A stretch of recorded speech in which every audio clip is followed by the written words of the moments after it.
If you are a business owner, you need to know about this new rule that comes into effect now in 2024. In this video, we're going to talk about a new rule that will impact over 32 million businesses. This new filing is not an IRS requirement. It is filed with the Financial Crimes Enforcement Network. This new filing is called the Beneficial Ownership Information Report. First, let's talk about the penalties because I want you to understand the seriousness of this filing. There are two types of penalties. First, we have a civil penalty of not more than $500 for each day that the violation continues or has not been remedied. And then we have a criminal penalty of not more than $10,000, imprisonment for not more than 2 years or both. As you can see, the penalties are huge and they bear prison time.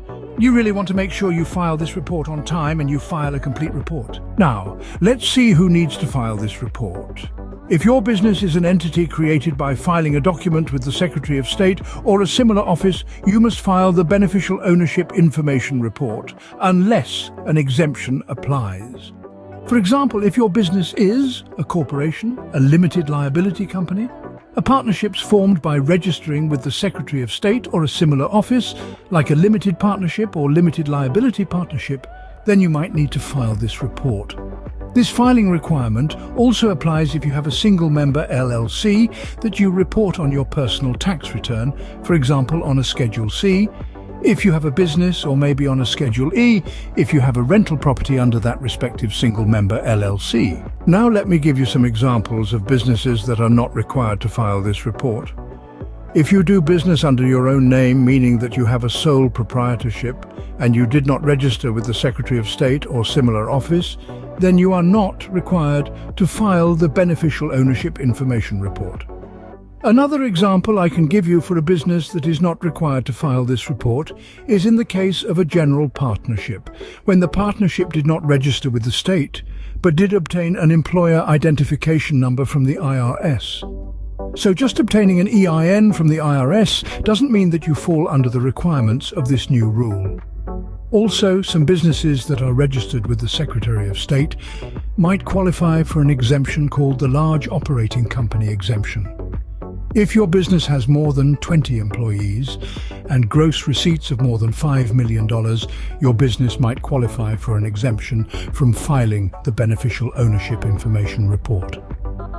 You will need to check all the requirements for this exemption, and I included a link in the description of this video with all the resources regarding this new reporting. Once you determine that you are required to file this report, you will have to report to the Financial Crimes Enforcement Network information about your company, such as the name of your business, any doing businesses names, the business address, the employer identification number, and also the information about all beneficial owners of the business, including their names, their residence addresses, their dates of birth, and their ID numbers.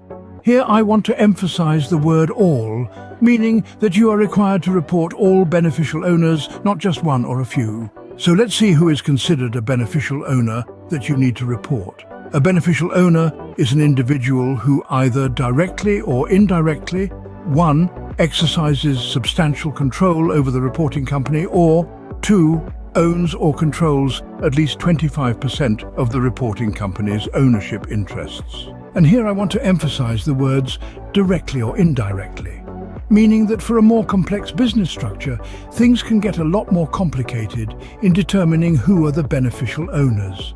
For a small business where we have one owner or maybe a husband and wife couple as owners, with no employees that have decision-making powers, it might be simple to determine the beneficial owners. In this case, the owners of the business are the only beneficial owners that need to be reported. But for a business that has as owners other entities or trusts, indirect ownership and indirect control has to be assessed. In addition, people that are not owners can be beneficial owners that need to be reported because of the substantial control they exercise over the company. An individual can exercise substantial control over a reporting company in 4 different ways. 1.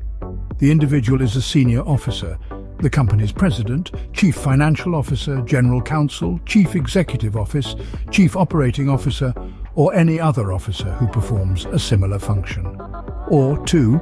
The individual has authority to appoint or remove certain officers or a majority of directors or similar body of your business. Or 3. The individual is an important decision maker for your business. Or 4. The individual has any other form of substantial control over your business. So even if you're a small business with a very simple business ownership structure, if you have senior officers that help you in your business, you still need to report them. Now, probably you're wondering, when do you need to file this report? If your business was in existence before January 1st, 2024, you have until January 1st, 2025. If your business was created or registered on or after January 1st, 2024, you have 30 calendar days. We do get a break, but only for 2024. Any new business formed in 2024 has 90 calendar days to file this report. But then we revert back to the 30 calendar days rule.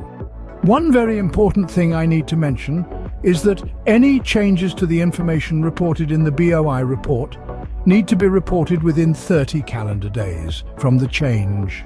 This means that if you're a beneficial owner of your business and you move into a new home, you will have to file an updated BOI report within 30 days from your move.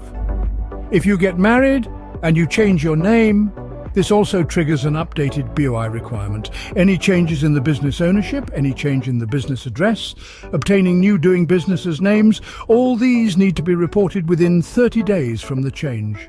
Our recommendation is, if you have a business and you fall under the filing requirements of the BOI report, to set up a monthly calendar reminder to review if there are any changes to the BOI report information, so you do not miss the 30 calendar days, since the penalties are so steep.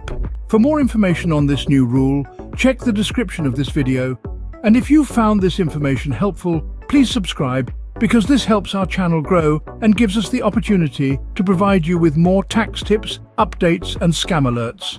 Thank you for watching.